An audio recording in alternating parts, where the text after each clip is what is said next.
وہیں پر حضور بالا و والا کے ساتھ ساتھ خاتم النبیین بھی ہیں کہ حضور علیہ الصلوۃ والسلام افضل البشر ہیں اور سارے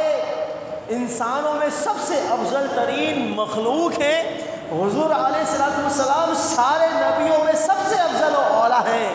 مگر حضور علیہ الصلوۃ والسلام سارے نبیوں میں سب سے آخری نبی بھی ہیں.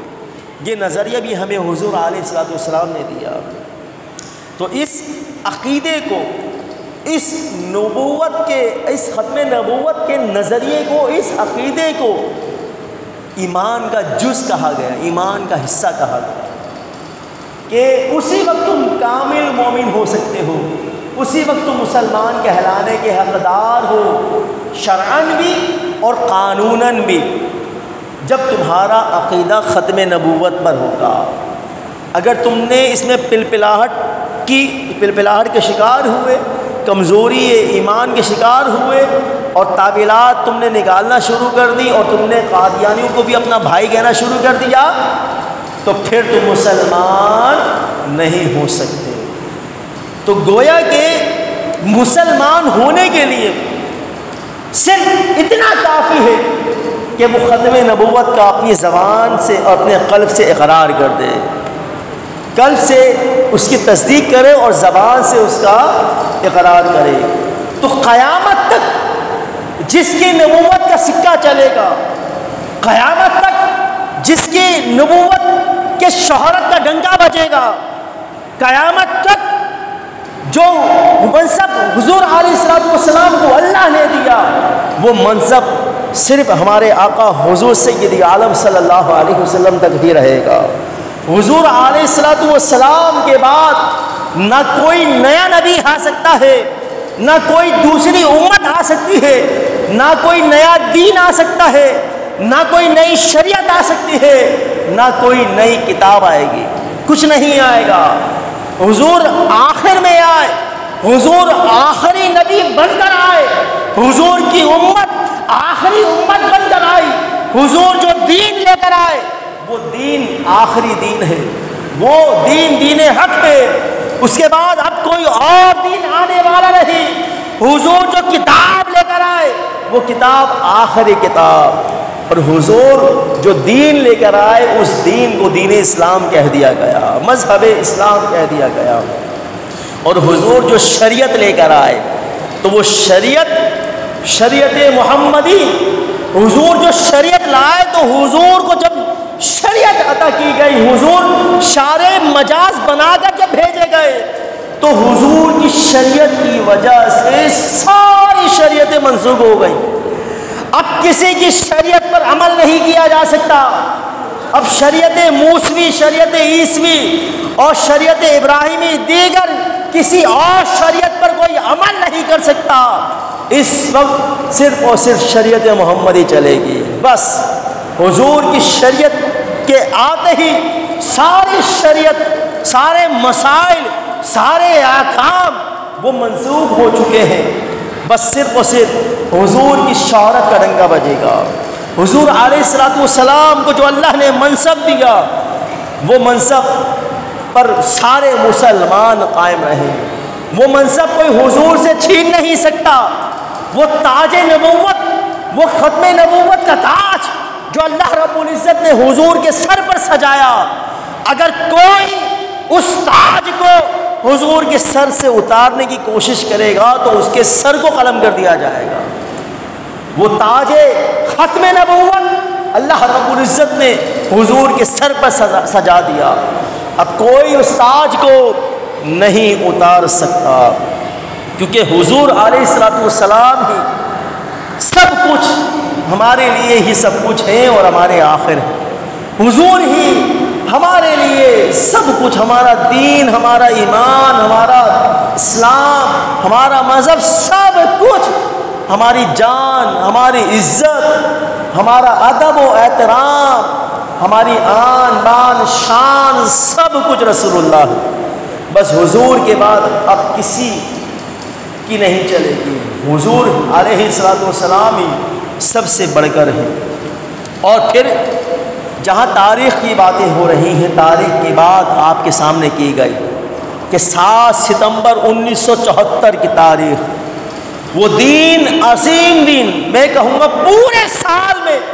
سب سے عظیم دن ہے، اور یہ تاریخ ہر مسلمان کو، اور میں کہوں گا اپنے بچوں کو بھی یاد کراؤ، یاد دلاؤ، اور میڈیا والوں کو بھی کچھ ہوش کے ناخن لینا چاہیے۔ ان کو تو 14 فروری یاد رہتی ہے، فادر ڈے، مدر ڈے، نہ جانے کون کون سے ڈے بناتے ہیں، مگر میں کہوں گا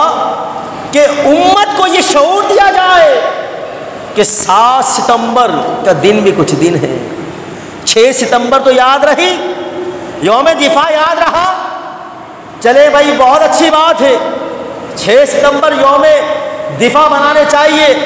یوم افواج پاکستان بنانا چاہیے۔ ہمارے ملک پاکستان کی فوج تمام فوجوں میں سب سے عظیم اور برتر فوج ہے، ہم اپنی افواج پاکستان کی عزت کرتے ہیں، ادب و احترام کرتے ہیں، ان کے لیے دعائیں کرتے ہیں، اور ان کے شہیدوں کو سلام کرتے ہیں، ان کے لیے مغفرت کی بھی دعا کرتے ہیں، اور مگر کیا کہ 6 ستمبر تو یاد رہا، مگر 7 ستمبر میں کہتا ہوں کہ 2 تاریخیں، ایک 25 اگست اور 7 ستمبر، یہ 2 تاریخ کسی صورت میں نہیں بھولنا چاہیے۔ 7 ستمبر 1974 علامہ شاہ احمد نورانی رحمۃ اللہ تعالی علیہ، بہت بڑی کاوش۔ 25 اگست قادیانی،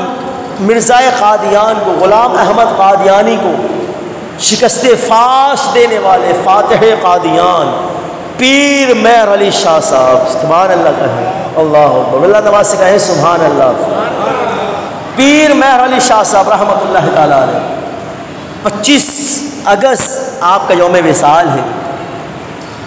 تو آپ کی بھی اس دین کے لیے، ختم نبوت کے لیے بہت زیادہ خدمات رہی ہیں، اور آپ کی کاوشیں رنگ لے آئی، جو آپ نے جس پر کام، جو ختم نبوت کے لیکچر پر، ابواب پر جو کام کیا پیر مہر علی شاہ صاحب رحمۃ اللہ تعالی علیہ، تو یہ سارا کریڈٹ جو ہے، ہم یہ کہیں گے کہ ختم نبوت کا کریڈٹ، یہ سارا کا سارا یہ کریڈٹ جو ہے، یہ پیر مہر علی شاہ صاحب، علامہ شاہ احمد نورانی رحمۃ اللہ تعالی علیہ اور علماء اہل سنت کے سر جاتا ہے۔ یہ صرف عبد المصطفیٰ اعظمی رحمۃ اللہ تعالی علیہ، عبد القیوم ہزاروی اور بہت سارے اجلہ، بڑے بڑے علماء، مشائخ، علامہ شاہ تراب الحق قادری صاحب، اور بھی بہت سارے علماء ہیں، الحمدللہ ان کی کاوشیں ہیں ختم نبوت کے حوالے سے، بہت بڑا کام ہے، بہت بڑا تجدیدی کام میں کہوں گا اسے، بہت بڑا نظریہ ہے، بہت بڑا کام، یہ امت کو سپرد کر کے گئے، یہ دے کے گئے، ورنہ بہت مشکل ہو جاتا۔ قادیانی جو ہے ان کو باقاعدہ حکومت کی طرف سے، حکومت وقت کی طرف سے یہ پابندی ہے کہ یہ مسجد نہیں بنا سکتے، مسجد کا گنبد نہیں بنا سکتے، مینار نہیں بنا سکتے، اپنے جو ہے عبادت گاہوں میں اذان نہیں کہہ سکتے، مسلمانوں کی طرح نماز نہیں پڑھ سکتے، یہ باقاعدہ موجود ہے یہ، اور اپنی عبادت گاہ کو مسجد نہیں کہہ سکتے، یہ پابندی ہے حکومت کی طرف سے، قانوناً جرم ہے یہ، مگر چونکہ ان کے پاس قائد اعظم لوکھڑا ہے اور یہ جس کو چاہتے ہیں خرید لیتے ہیں۔ ہمارے میڈیا پر بھی آپ دیکھیں گے کہ ایسے ایسے اینکرز جو انہیں احمدی مسلمان کہتے ہیں، اللہ اکبر، نعوذ باللہ، تو احمدی اور محمدی، اب حضور کا جو نام تھا وہ احمد بھی تھا اور محمد بھی تھا، تو ہم تو حضور کے غلام ہیں، حضور کے امتی ہیں، دیکھا جائے تو احمدی اور محمدی تو ہم ہیں، ہم مسلمان، احمدی ہیں، مسلمان ہیں، مگر انہوں نے اس نام کو چرا لیا اور پھر انہوں نے اپنے آپ کو احمدی مسلمان اور لوگوں سے بھی لبرلزم ذہن کے مالک ان اینکر پرسن سے بھی جو ہے یہ کہلوا لیا، اگلوا لیا کہ ہمیں کہو ہم محمدی مسلمان ہیں، ہمارا چرچا کرو۔ تو یہ جتنے بھی کام کر رہے ہیں ان کا دین اسلام سے کوئی تعلق نہیں، یہ طبقہ یہ گروہ مسلمان نہیں۔ اور میں کہتا ہوں کہ ممبر سے یہ آواز جانی چاہیے، اور الحمدللہ یہ کام علماء کا الحمدللہ جاری و ساری اور قیامت تک جاری رہے گا۔ ممبر سے یہ صدا بلند ہونا ضروری ہے، یہ لوگوں کو نظریہ ڈیلیور کیا جائے، یہ عقیدہ ڈیلیور کیا جائے کہ ختم نبوت کا معاملہ بھی کتنا حساس ہے، کتنا اہم اور نازک یہ مرحلہ ہے کہ کسی کو بھٹکنے نہیں دو۔ لوگوں کو بتاؤ کہ ختم نبوت کا جو نظریہ ہے، جو عقیدہ ہے، جو معاملہ ہے،